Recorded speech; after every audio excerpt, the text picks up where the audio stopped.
ഒരു പരീക്ഷയിൽ വിജയിക്കാൻ വേണ്ട മാർക്ക് 40% ആണ്.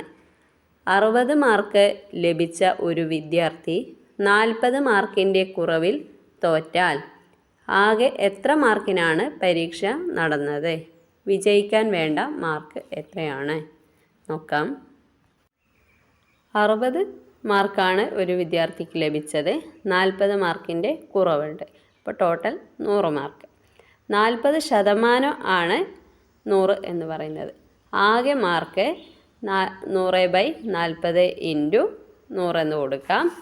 ഇനി ഇത് 2 0 കട്ട് ചെയ്യുക. 4 10ൽ 2 തവണ പോകും. ശിഷ്ടം 2, ഒരു 0 ചേർത്ത് കൊടുക്കാം. 20 20ൽ 4 5 തവണ പോകും.